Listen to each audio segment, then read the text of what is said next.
I really believe, and one of the biggest things that I've had a problem with is that I feel like we've learned that the financial industry has set American retirees up to fail.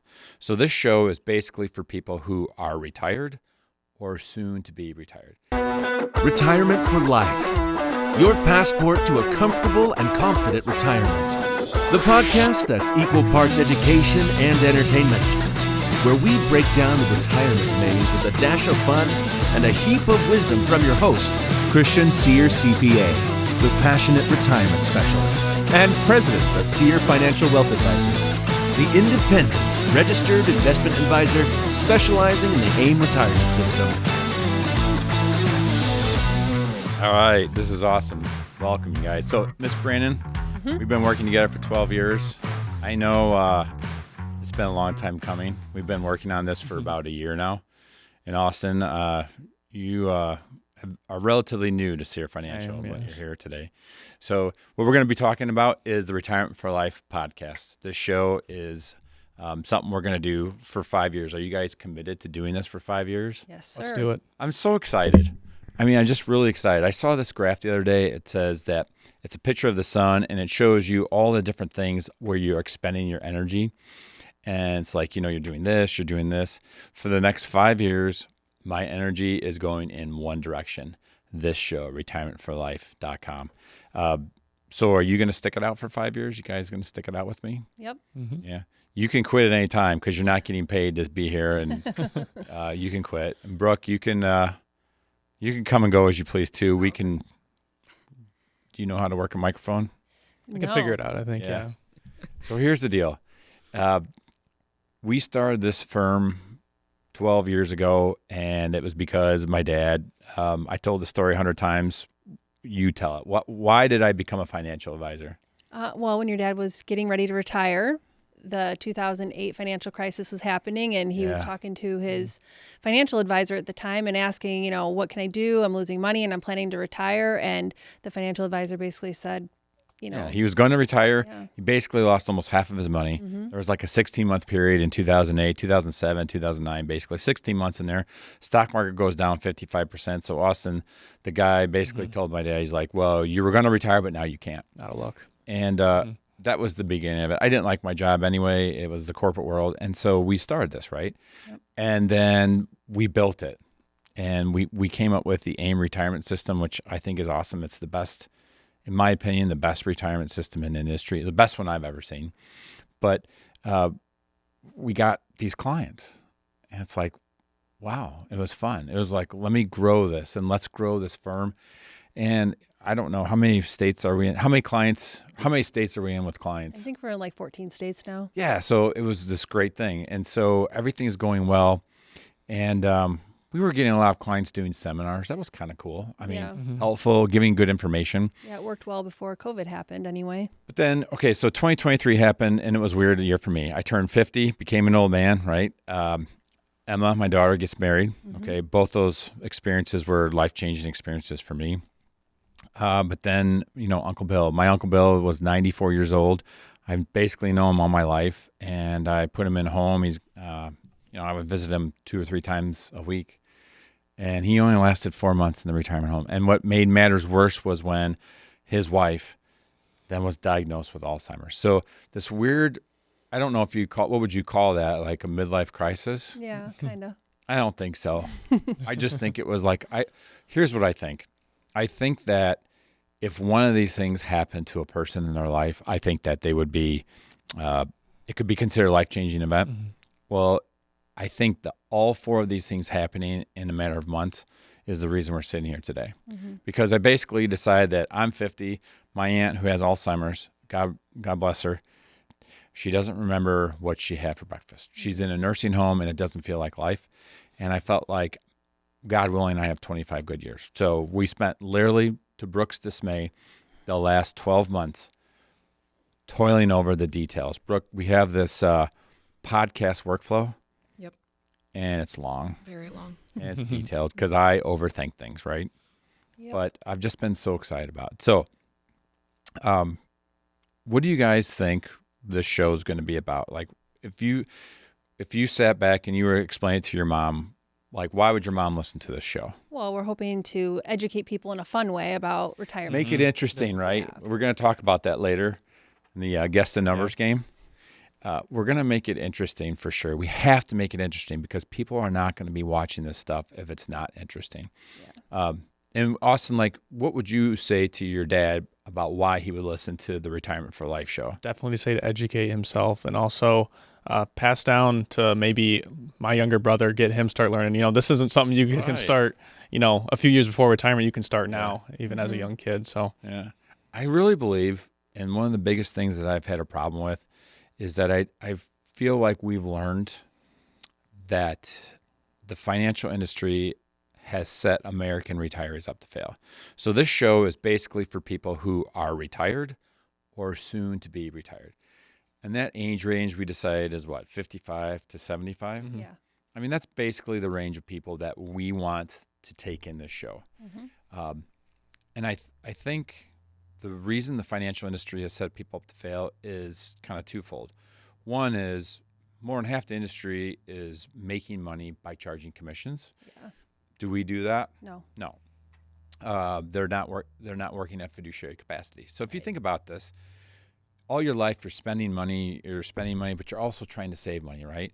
And so the whole industry is geared to helping people make money, right? What's the newest product? What's the sexy product? How are you going to make money?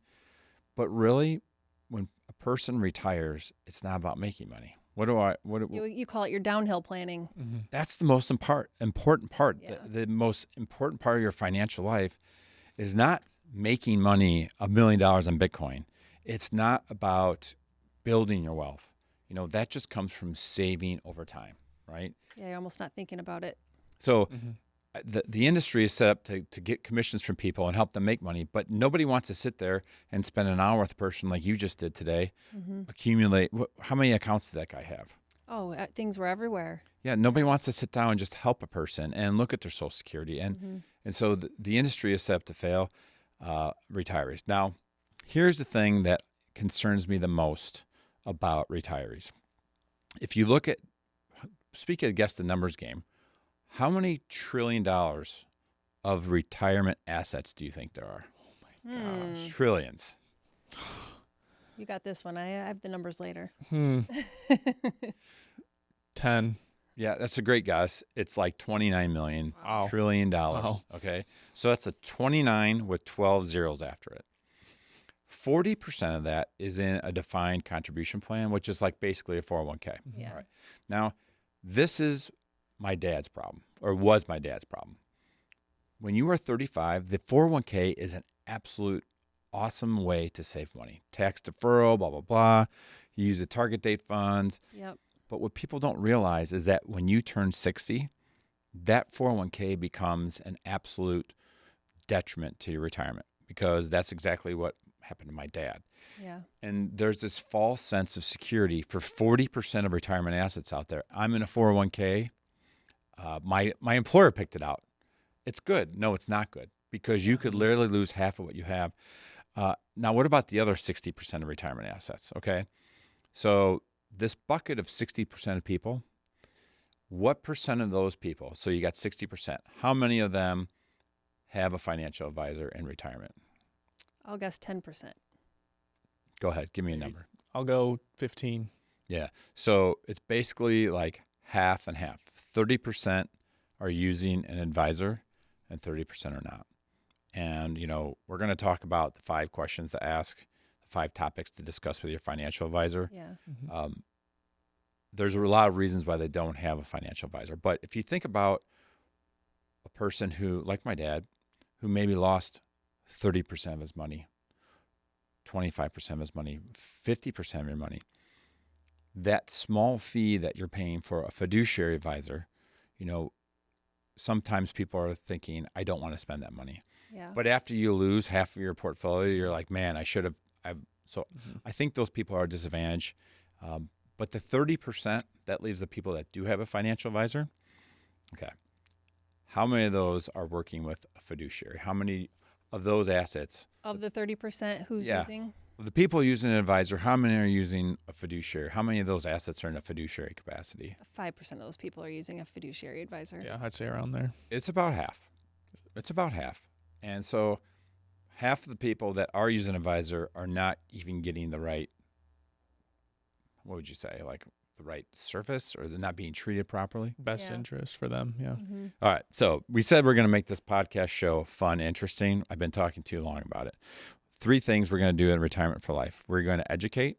We're going to give you solutions, not just educate in a boring way. Austin, you're going to show us later what boring is. Mm-hmm. This is not going to be boring. The show is going to be great content. It's going to be interesting, giving the solutions, and we're also going to help people have fun along the way. So I'm looking forward to it. And this is episode 1. So 5 years from now, Brooke, if I'm thinking about it, we're going to be doing 26 episodes a year. Mm-hmm. So we're going to be like into like episode 125 5 years from now. It's going to be great. Are you excited about it? Yeah, we'll be professionals by then. Yeah. So thanks for watching us on this show. So something I need to say, my goal personally is to have 1 million YouTube subscribers, because I think that's the best way for us to get this information out. You know, as you're scrolling through a lot of stuff, and the only way a video comes up is A, if you're interested in the topic, but B, if other people are enjoying it, right? Yeah. Mm-hmm. And so right now, the last I saw, we have how many subscribers on our YouTube channel? As of today, 129. Let's make a mark of that. And you know what we could do? You want to every podcast talk about it? Yeah, that'd be Maybe? cool. Yeah. Mm-hmm. Okay, so we have 129. Episode 1, 129 subscribers. Okay. On our way to 1 million. That's going to be awesome. That'd be awesome. Yeah. I promise you, you're going to love this show, and we're going to give you great information and great fun, too. Mm-hmm. All right, let's move on. Guess the number game. Okay, so one of the things I've said about this problem we have in America with retirees is learning about retirement and finance. It's very boring for people, and it's not comfortable, right? And so I went out there and I said to Austin, this is the guess the numbers game, right? Mm-hmm. So what did you do? How many videos did we get? 6, I think? Yeah, pulled up 6 channels. Okay. So let me say this first, and this is important for everyone to understand. These are actually, for the most part, 6 people who are doing very well based on their amount of YouTube subscribers, okay? So they're doing well. They're getting the information out there. And every single one of them, I think, is doing a good job. I've reviewed their videos. I don't think they're giving bad information. It's good information. It's just absolutely terrible the way it's being delivered. Nobody wants to go to the dentist. Nobody wants to watch paint dry, and that's basically what these videos are. So the guess the numbers game, like what would you say Andrea has to guess? What's the point of this game? What do you have to do? So she's going to go in and try and guess the amount of subscribers these 6 channels have based on the content that we watch today. Okay. You have to guess how Going many blind. Yes. how many thousands of subscribers these people have, okay? Now keep in mind, this is supposed to be helpful to people, and this is supposed to be interesting for people, okay? So, Brooke, out of the courtesy of listeners, we're going to go 1.5 times speed, Yes. just yep. to kind of speed it up a little bit. Yep. And it's just like, on average, how long are the clips? Like, I think 45 seconds. Yeah. Not too long. At most. Okay, so this is America learning how to retire and getting education and information. Here we go. Give us the first video. So this gentleman, his whole design behind his YouTube channel is to help people learn about retirement and not worry. Okay, that's worthy cause. Chris went through these videos actually ahead of time and wrote his own notes to remind him what each one was. Okay. And Chris's notes are, for this one, CFP describing Social Security increase with percentages all over the place. Okay, let's see. Check it out. Place is that there's a cost of living adjustment. Now, the cost of living adjustment, or the COLA adjustment, is simply an adjustment in your Social Security check to make up for or to take into account inflation. In 2024, the 66.7 million Social Security beneficiaries will receive a 3.2% increase in their Social Security check. Now, compared to the average annual benefit bump of 2.6% over the past 20 years, a 3.2% increase is above average. But compared to the last 2 bumps, the last year being 8.7, and I believe the year before was 5.9%, it seems rather small. Now, I talk more in depth about this in another video, but a lot of retirees are disappointed in this 3.2% increase because they are really feeling the pressure of inflation. Now, the typical retiree will see an increase of about $59 to their Social Security. All right. It's a lot of numbers. Great information. Yeah. I'm just picturing our typical client. What are they getting? Your head is swimming right now. That's what's happening. It's not how you do it. Again, great information, worthwhile cause. So, Take a how guess many at subscribers does Do I this get a person- range, or I just have to throw a blind number? No. out there? This is guess the number game, not guess the numbers. Okay. I'll go with 55,000. Okay. How many subscribers does this guy have? He has 9,000 subscribers. Oh, wow. Okay. I gave him more credit. Yeah. Well, you know, he's getting there, but that means 9,000 people have said, I want to follow this, because no wonder America is struggling to learn about this stuff. All right, what's the next one you got? So the next YouTube channel, no channel description at all. No channel description. Nope. Okay. Yeah, that's right. I remember this one. So how do you find it? What's this guy, Brooke? Yeah, this should be good. This one, Chris's notes say, "Guy putting us to sleep with tax tables and figures." This is great. Yeah. Okay. I'm excited for this one. Again, everything accurate. Motivation here is a good one. Just let's watch. All right. On the left-hand side of the table, you should be pretty familiar with traditional IRA tax tables. Anytime you pull money from traditional IRAs, you are taxed at ordinary income rates. These are the same rates you would be taxed at for your normal working income. It's the taxable account rate table that gets a little bit complex. First, we have long-term capital gain rates. These are preferred rates that, ideally, if we're taking income from that taxable account, we want to be subject to these long-term capital gain rates. Now, if you look up long-term capital gain brackets online, you're likely to see there are only 3 long-term capital gain brackets, 0, 15%, and 20%. Yet on the screen, you'll see that I have 4 layers of long-term capital gain rates. And as with most things with the U.S. government, things are more complex than they first appear. It's worth noting that there's an added 3.8% net investment surtax that will be applied to all capital gains, long-term and short-term, if for a married person you are showing an AGI, an adjusted gross income, over $250,000, and for a single filer, that AGI over $200,000. Wow. Okay. Did you count the amount of numbers on that video? No, but there's There are a lot. 30 numbers on that screen. 30. Yeah.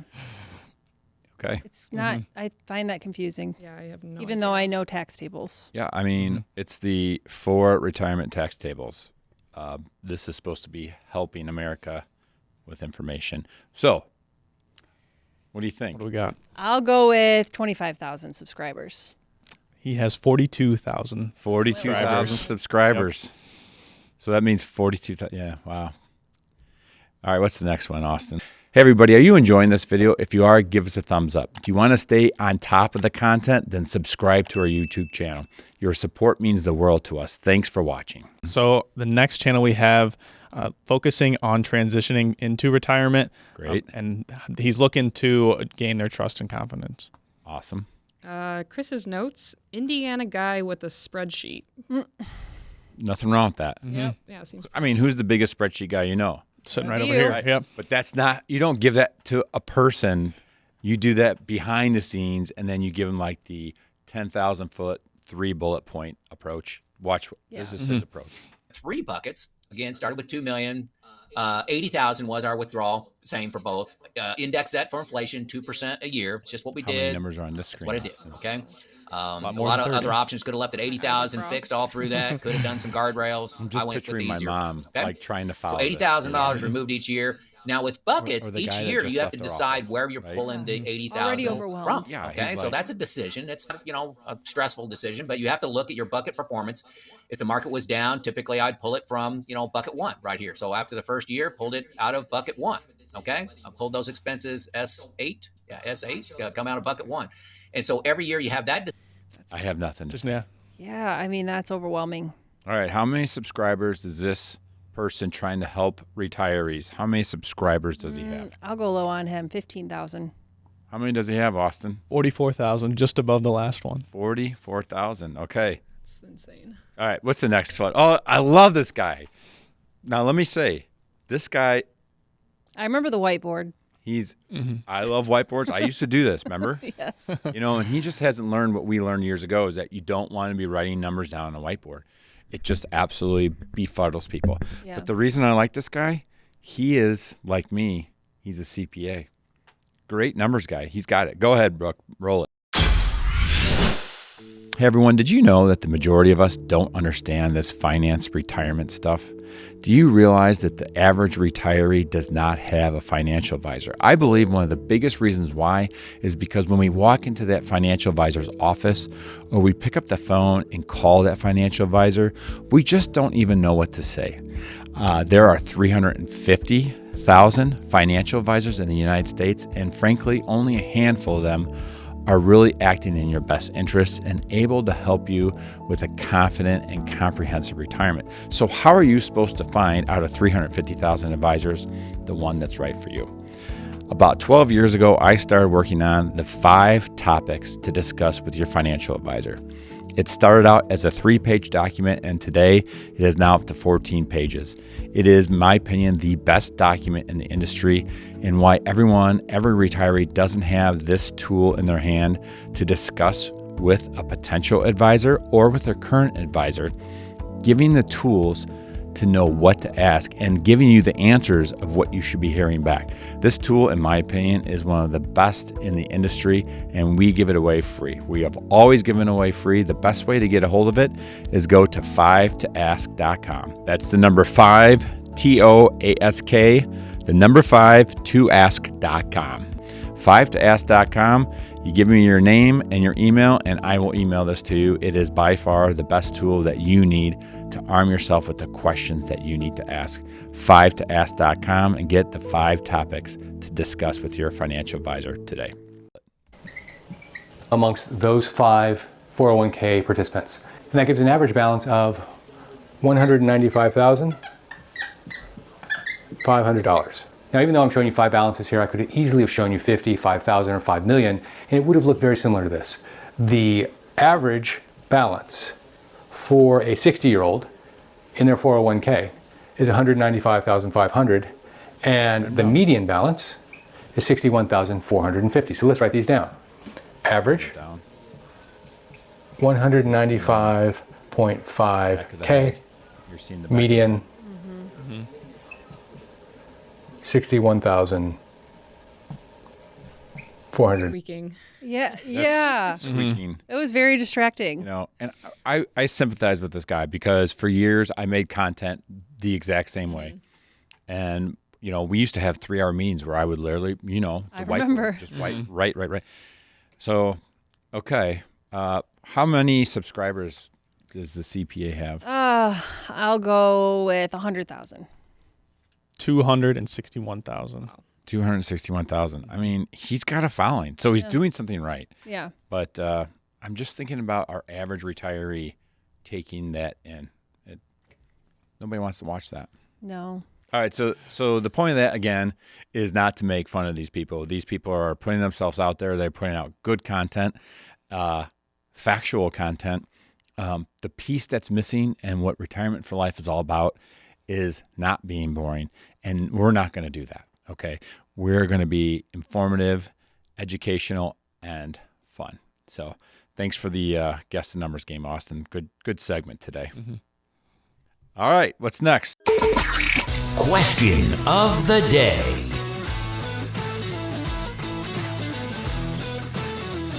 Okay, question of the day. Miss Brannon, why don't you tell us what it is all about today? Yeah, we had a call from Brian in Sarasota, and he was wanting to know how to find a financial advisor.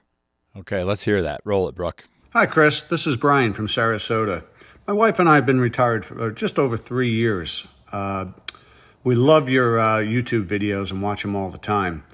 Up until now, I've been managing my own retirement, and I've been pretty comfortable with that. But, with everything that went on last year, I'm thinking I might want to look in a different direction. My question of the day is, how do I really go about finding an advisor that's right for us? Thanks, Chris. Yeah, so that's a question that is really the key to one of the things we're trying to solve here. And that is, what in the world do I do? So I know this is not a guess the number game, but Austin, how many financial advisors are there in the United States? First of all, in this room, there's 3 of them, right? But do you know how many are in the United States of America? I think you saw it in the show notes. You can say it if you know it. 300,000. Yeah, it's like between 300 and 350,000 financial advisors. That's crazy. Yeah. So it's like us and 350,000 other people that are out there trying to help people. I think that, in my estimation, less than 5% of those advisors are doing things the right way. Acting in a fiduciary capacity, having a complete holistic approach to retirement planning. I think the average advisor probably just what? What does the average advisor do if you had to Gather assets, right? take assets, charge a fee? And we all know that really the idea of making money in the stock market, in markets, period, it's just implied. It's you don't have to do anything. Over time, markets go up. Like 8 out of 10 years, Brooke, did you know this? Like 8 out of 10 years, the stock market goes up. 9.5 years out of 10, the bond market goes up. So basically a portfolio of 50-50, it's going to go up automatically like 8 out of 10 years. So is that really providing value if you just take somebody's money? No. The value is the full service. You know, how many advisors are out there? You know, I was thinking about this the other day. How many advisors do you think actually collect a person's Social Security statement? I don't know the answer. I'm sure not many. Mm-hmm. When people come into our office and we ask them for a pay stub, what's their reaction usually when we say, Usually they're wanting to know why we need why do you want my pay stub? Because we need to figure out how much money you're spending, and we start with how much money you're making, and we can work backwards. Yeah. How about when we ask a client for their will? They're like, yeah. we need to know this stuff. What happens if something happens to you? You know, what about when we tell them about executing their state documents like power of attorney? It's going through the process of truly having a complete retirement system. I don't know what to do for Brian. Now, we do have the document. I brought this document. You remember this document, 5 topics to discuss with your advisor? I was looking back.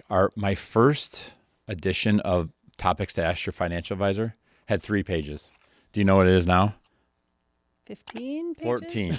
It's 14 pages. But this is the best tool. Literally, if you are going into a shoe store, you feel comfortable because you know what to ask for. I go into a shoe store. I look for the color that I like. I know what brand I like. I know what my shoe size is. I want a size 13. I know. The guy comes up to me, what are you looking for? I'm looking for some Nikes that are size 13, right? You go to the grocery store. Do you know what you want? Do you know what your family wants? Yep. Have a list. These retirees in America, they're walking into an office shell-shocked. They literally have no idea what to ask. Yeah. So my answer to Brian would be go to, what's the website to get this if they want a copy of this? 5toask.com. 5toask.com. And we've been giving this out for 12 years. I don't know how many people have downloaded this, but it gets better and better. So that would be my answer to Brian.